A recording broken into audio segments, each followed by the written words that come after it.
Hello dear student. आज हम लोग सुएज क्राइसिस 1956 के बारे में पढ़ेंगे। इसमें हम पढ़ेंगे कि सुएज संकट क्यों हुआ था, इसके क्या कारण थे। ठीक है, तो इसको पढ़ने से पहले हम लोग सुएज नहर के बारे में कुछ चीजें जान लेते हैं कि सुएज नहर क्यों बनी थी और इसका क्या महत्व है। ठीक है, तो शुरू करते हैं हम लोग वर्ल्ड के मैप से।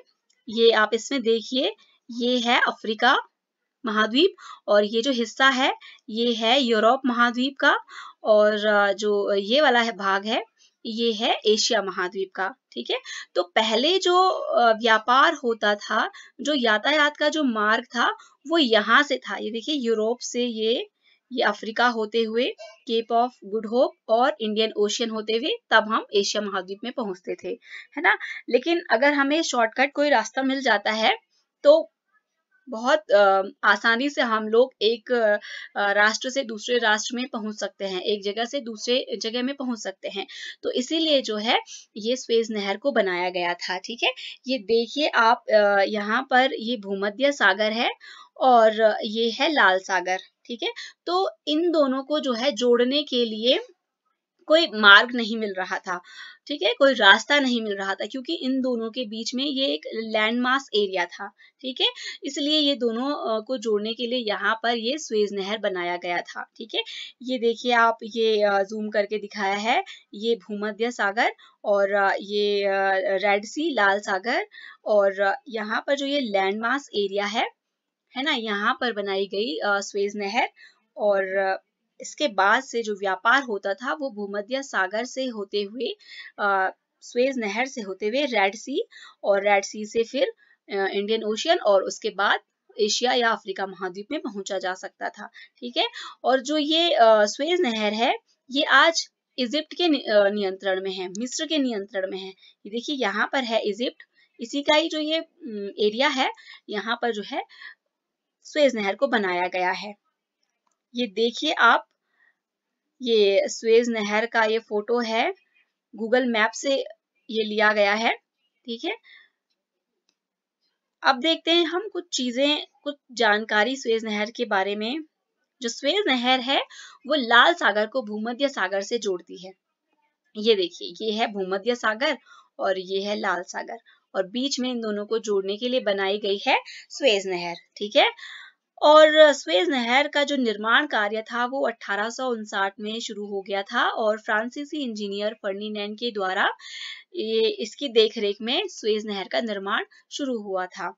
और इसका जो निर्माण कार्य था वो 10 वर्षों में पूरा हो गया था। यानी कि 1859 में सुएज नहर का बनना शुरू हुआ और 1869 में सुएज नहर जो है बनकर तैयार हुई, और 1869 में ही इसको यातायात के लिए खोल दिया गया। ठीक, जो सुएज नहर है वो 168 किलोमीटर लंबी है, 60 मीटर इसकी चौड़ाई है, और इसकी औसत गहराई 16.5 मीटर है। ठीक है, अब देखते हैं हम सुएज नहर का क्या महत्व है, इसकी क्या उपयोगिता है। जहां लंदन से मुंबई पहुंचने में 19,800 किलोमीटर लगते थे, लेकिन इस नहर के बनने से लगभग 7,200 किलोमीटर की यात्रा छोटी हो गई। अब केवल 11,600 किलोमीटर ही लगते हैं। ये देखिए, ये है यहाँ पर लंदन, और पहले जब हम यातायात करते थे, जब हम व्यापार करते थे तो हम इस मार्ग से जाते थे। ये यहाँ से लंदन से निकल के ये अफ्रीका से होते हुए और केप ऑफ गुड होप और इंडियन ओशियन होते हुए तब हम मुंबई पहुंच रहे हैं। लगभग इसमें जो डिस्टेंस है वो था 19,800 किलोमीटर का। ठीक है, लेकिन सुएज नहर के बनने से ये डिस्टेंस कम हो गया। ठीक है, ये देखिए, लंदन से अब हम लोग सीधे भूमध्य सागर होते हुए सुएज नहर से रेड सी, और रेड सी से हम लोग इंडियन ओशियन और सीधे मुंबई पहुंच रहे हैं। इसमें हमने जो है 7,200 किलोमीटर की जो डिस्टेंस था उसे कम किया, है ना। 7,200 किलोमीटर की यात्रा हमारी कम हो गई, और अब हम केवल 12,000 किलोमीटर की यात्रा तय करते हैं। ठीक है, तो ये इसका एक महत्व है कि हमारा जो यात्रा, जो मार्ग है, जो व्यापार है, उसको जो है करने में थोड़ा हमें सुविधा मिली। है ना, क्योंकि पहले हम जहाँ 20,000 किलोमीटर चलते थे, आज हमें केवल 11,600 किलोमीटर का डिस्टेंस तय करना पड़ रहा है। ठीक है, इसके अलावा इससे जो है अनेक देशों में, चाहे वो पूर्वी अफ्रीका के देश हों या ईरान हो, अरब हो, भारत हो या पाकिस्तान हो या पूर्वी एशिया हो या ऑस्ट्रेलिया और न्यूजीलैंड, इनके साथ जो है व्यापार करने में हमें बहुत सुविधा हुई और व्यापार जो है बहुत अधिक बढ़ भी गया था, है ना, इस स्वेज नहर के बनने से। ये देखिए, हम देखते हैं ये जो न्यूयॉर्क है, पहले हम लोग न्यूयॉर्क से जब यात्रा करते थे तो हम इस मार्ग से जाते थे, ये देखिए यहाँ से, और यहाँ से तब हमें एशिया के कंट्रीज में पहुंचना था। लेकिन अब हम लोग को न्यूयॉर्क से सीधे ये भूमध्य सागर और फिर स्वेज नहर और उसके बाद रेड सी से हम सीधे पहुंच रहे हैं सीधे एशिया की कंट्रीज में। ये देखिए ब्लू लाइन से दिखाया है कोलंबो, और कोलंबो के बाद सिंगापुर, है ना। यहाँ से हमारा जो है, हमको सुविधा हुई यात्रा करने में, हमारा व्यापार करने में, व्यापार इससे बहुत ज्यादा बढ़ भी गया था। ठीक है, तो ये इसका एक व्यापारिक महत्व हमने देखा। दुनिया का लगभग 10% व्यापार जो है इस स्वेज नहर से ही होता है ना। और 1887 से पहले जो है इस नहर से केवल दिन में ही व्यापार होता था, दिन में ही जहाज इस नहर को पार करते थे।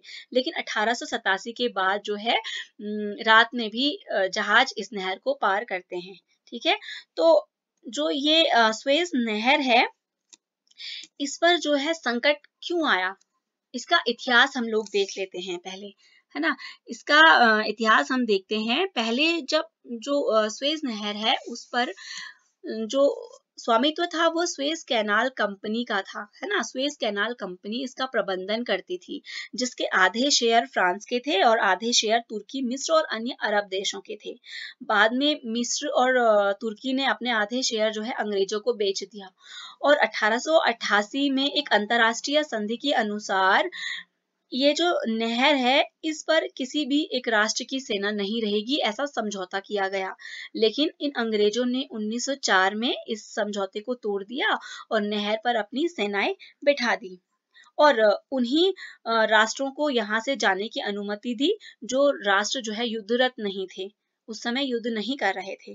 तो इसीलिए जब अंग्रेजों ने इस प्रकार का ये कार्य किया 1904 में, जब जो समझौता हुआ था उसको तोड़ दिया, तो तब 1947 में स्वेज कैनाल कंपनी और मिस्र सरकार के बीच यह निश्चय हुआ कि कंपनी जो है कंपनी अपना जो स्वामित्व है स्वेज नहर पर उसको जो है मिस्र को दे देगी।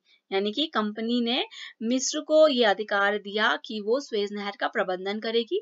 स्वेज नहर पर जो नियंत्रण का अधिकार हो गया वो अब मिस्र का हो गया। कब से? 1947 के बाद से। ठीक है, तो इसके बाद मिस्र के राष्ट्रपति कर्नल नासिर ने 26 जुलाई 1956 में स्वेज नहर का राष्ट्रीयकरण कर दिया। ठीक है, और इसके बाद ब्रिटेन और फ्रांस की सेना से मिस्र को खाली करने का आदेश कर्नल नासिर ने दिया। तो इसके पश्चात ब्रिटेन, फ्रांस और इजराइल ने संयुक्त रूप से 1956 में मिस्र पर आक्रमण कर दिया। तो इसी को स्वेज संकट कहा जाता है। ठीक है, आपको एग्जाम में यही क्वेश्चन आता है कि स्वेज संकट क्या था, क्यों हुआ। तो आप इसमें लिखेंगे कि जब मिस्र के राष्ट्रपति कर्नल नासिर ने 26 जुलाई 1956 में स्वेज नहर का राष्ट्रीयकरण किया, तो उसके बाद ब्रिटेन, फ्रांस और इजराइल ने संयुक्त रूप से 1956 में मिस्र पर आक्रमण कर दिया, जिसको स्वेज संकट कहा गया। ठीक है, तो जो ये स्वेज नहर पर आक्रमण किया गया था वो पश्चिमी देशों के नियंत्रण को पुनः स्थापित करने के लिए किया गया था, और साथ ही मिस्र के राष्ट्रपति नासिर को सत्ता से हटाने के उद्देश्य से ये आक्रमण इन तीनों देशों ने किया था। ठीक है, तो जब ये युद्ध शुरू हो गया तो इसके बाद अमेरिका और सोवियत संघ ने राजनीतिक हस्तक्षेप के द्वारा आक्रमणकारी देश को पीछे हटने के लिए बाध्य किया, और फिर उसके बाद संयुक्त राष्ट्र संघ के महासचिव हैमरशोल्ड ने एक संयुक्त राष्ट्रीय सेना को मिस्र भेजकर वहां पर शांति की स्थापना की। ठीक है, फिर 1957 में स्वेज नहर को सभी देशों के जहाजों के आवागमन के लिए खोल दिया गया। ठीक है, तो ये था स्वेज संकट। आपको एग्जाम में एक क्वेश्चन ये भी आता है कि जो स्वेज नहर है ये किन दो सागरों को जोड़ती है, तो भूमध्य सागर और लाल सागर को। और स्वेज कैनाल कंपनी या स्वेज संकट जो है क्यों हुआ था, क्या इसके कारण थे, ठीक है, ये चीजें आपको एग्जाम में पूछा जाता है। या इसके अलावा एक क्वेश्चन ये भी पूछा जा सकता है कि स्वेज नहर का क्या महत्व है, ठीक है। तो ये सारे जो क्वेश्चन हैं इनको आपने अच्छे से याद कर लेने हैं। और स्वेज संकट एक छोटा सा टॉपिक है आपके लिए 12th में बोर्ड एग्जाम के लिए, ठीक है। तो इसको आपने अच्छे से पढ़ लेना है। तो ये वीडियो यहीं पर कंप्लीट हो गया है। Thank you so much.